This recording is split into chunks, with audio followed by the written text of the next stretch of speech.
It was like 4 a.m. that evening. Like the guys would not let me go. Every time handing me a new beer, handing me a new beer.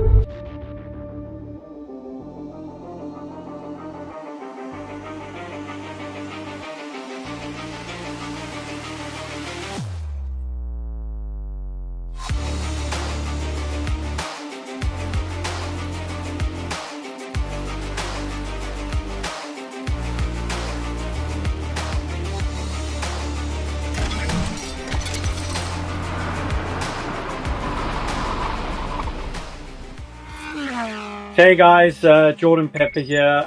Born and raised in South Africa, and then now I've made the trip across the pond. Currently living in London. Been a professional racing driver for 7 years, and currently drive for Lamborghini Squadra Corsa in GT3s all around the world in IMSA, GT World Challenge Endurance, and so on. Racing as a cultural thing, I think in South Africa was really big and something that's really cool. And you notice a lot of families who continue racing heritage, and there's so many generations, and that's where my racing journey began. I really came into a racing family, should I say. Followed in the footsteps of my big older sister. My dad used to race, and yeah, just got on in the karting scene in South Africa, pretty much just as a hobby and as a family sport to do. And I think at one point I realized, oh, maybe I can do something in this industry. And I was lucky enough that my dad used to run a team in cars back home in SA, and jumped into a category there. There was a connection kind of with Volkswagen being a one-make championship. Took a big leap overseas to Europe, really nothing to like see what was going to happen, really no goal set in mind other than to have a go, and if we won a championship, maybe see what opportunities came up from it. And we managed to do really well there in a one-make championship there, which was heavily funded by Volkswagen, and that gave me my big step into GT3 racing. And from there onwards, it was head down.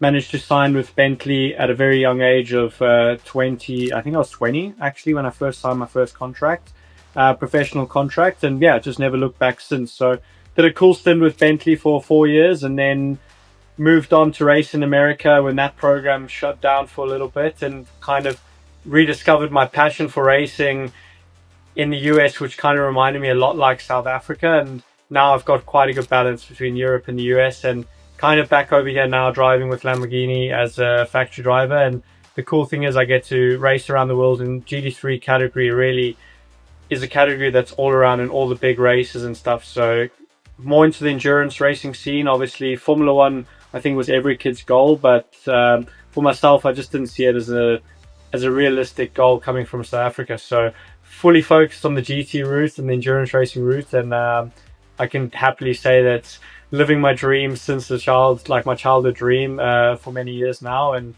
get to see cool places, race cool cars, and do what I love for a living. Epic racing story, and that actually wasn't too long ago. It was last year's 24-hour Nürburgring. I wasn't meant to be doing the race, and then I kind of got a call up. I drove the year before one-off race with Conrad and their Lamborghini there, and I kind of needed to do it to keep my Nordschleife permit, because it's something that you need to drive every so often to keep it. So I was really interested in doing it. So did a one-off race, not expecting anything to come from it after that. And then kind of got a call beginning of last year from France to say, yeah, I really want you for the 24-hour, but you know, I don't have any money to like pay you and stuff like that. And I was like, look, I mean, it's a dangerous race. I don't want to do it for free. Like, I think like I want to race. This is my fee. Like, if you can make it happen, like, cool, call me. But I thought nothing of it. He called me and he's like, man, we really need to make like a week before, 2 weeks before. He's like, man, we really need to make this happen. Like, oh yeah, and like I'll find a way to pay you. And I was like, all right, cool.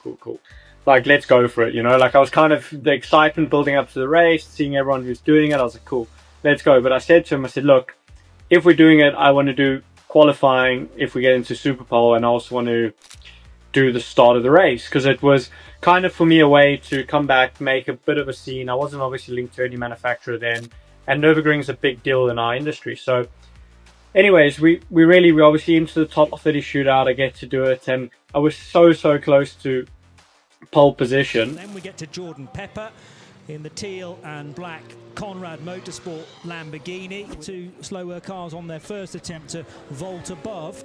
Jordan Pepper sitting in fourth, a Lamborghini on the ragged edge. Franz Conrad licking his lips here at the prospect of a front row start and maybe even a pole position. It's qualifying at the Nürburgring 24 hours. That's exactly what Jordan Pepper should be doing in the number 7 Conrad Lamborghini. And no wonder Franz Conrad is sitting there licking his lips going, that's my boy. Yeah, absolutely is. But he was a little wide coming out of Brunchen, and likewise didn't have a lot of road left on the right-hand side of Eiskurve onto the Dottinger Höhe. No chance of a tow for Luca Ludwig, but he didn't need it last time, and he's gone quicker than anybody else through the long sector on Sector 7. 2 minutes 24 in the Sector 7 for Luca Ludwig in the number 26 Octane 126 Ferrari. An extraordinary run so far for these two Italian cars. They've just been sitting there in the background all this weekend. Is this going to be is this their time to shine in the sun? Moving, Jordan Pepper switches from one side of the grid to the other, fourth to third for the South African. Franz Conrad more than happy with that. He would have loved to have drawn alongside Luca Ludwig to make it an all-Italian front row. And I was so close to pole position. Was on for pole pretty much, and just pushing so hard because I really wanted to go on pole would have been a big thing for me, and what I really wanted to achieve out of the race. And just managed to make a small mistake, which happens around there, and then lost out on pole by I think it was a second. So I started P3 on the grid, but I was still buzzing because I was like, cool, tomorrow we're going to start the race. I can still do something.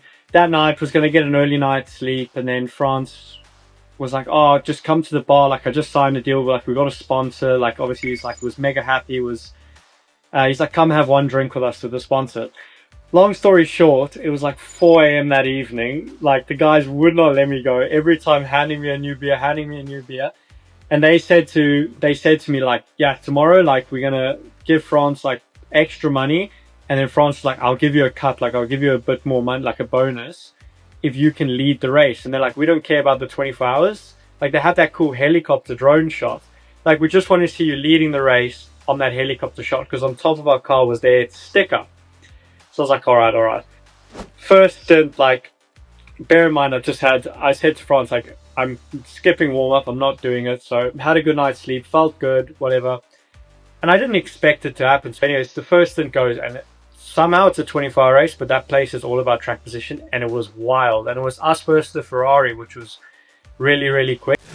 The sun is shining down, the track temperature is decent, and the 50th anniversary Total Energy ADAC 24 hours of the Nürburgring is underway, with the Ferrari holding the inside line. This is very brave from those at the front. Here comes the Conrad Lamborghini cutting to the outside, but the pole sitter, the Octane Ferrari in its new gold colours, has taken the lead and held the lead from pole position. There was They tried to get past, that's Neil Verhagen, the junior BMW, tried to get past on the kink of the Dottinger, but it didn't quite manage to pull it off. But I think Jordan Pepper now has popped up to third, hasn't he? A variety of cars, and he just has to ease out of it there as he comes back onto the Grand Prix circuit. Jordan Pepper straight back in touch with the BMW again. That's exactly what it is. Ebb and flow, the Nürburgring. It giveth and it taketh, and we saw it there. Jonathan Hershey read it right.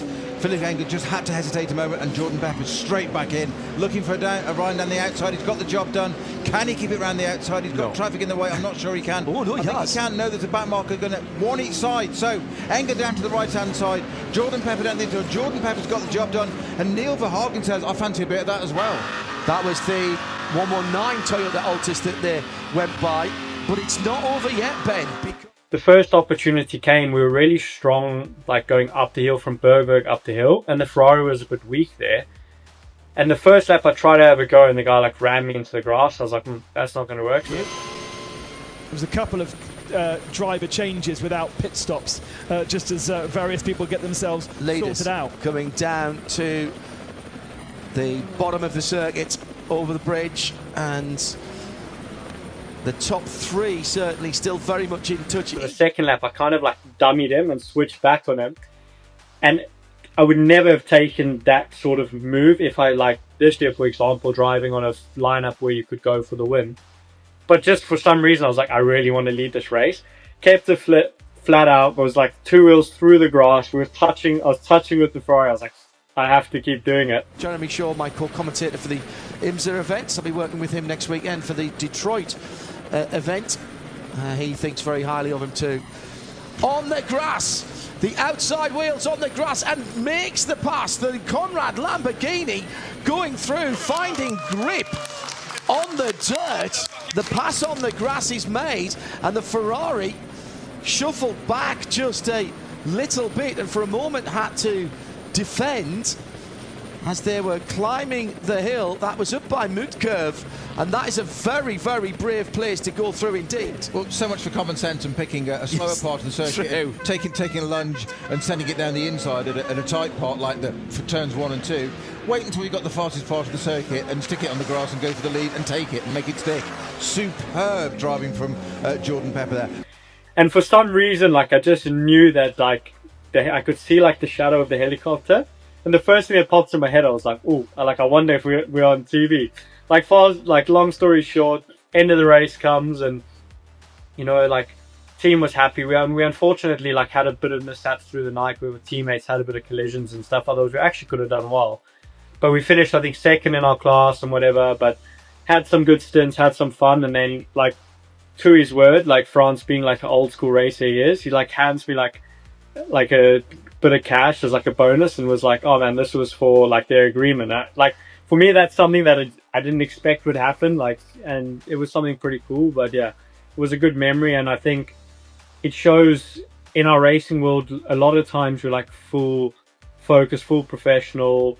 We obviously take our job really serious, but I had a choice, really. Like, that night, I could have gone to bed, could have woken up, done the same thing. I probably wouldn't have had that, or stay, and it was a memory that I'll remember forever. Like, this year, kind of, me and Culver were staying in the same hotel with the same bar, and we went down, like, just one with our teammates, kind of like a small drink, and then we saw the same two guys and France. He's like, no, stay, like, you have to stay. And obviously this year we never did that, like, we went to bed. But last year was the perfect opportunity. It's not often that you get that chance where you're driving kind of stress-free, kind of for yourself, and I think it's something I'll remember forever, because now I'm kind of always will remember that I'm the guy. But now, on the flip side of it, this year when it came down to who was going to start the race, everyone was like, yeah, you're not going to start, man, because you were way too crazy last year, which is fine, like, it's all cool. But yeah, something I enjoyed and something I remember.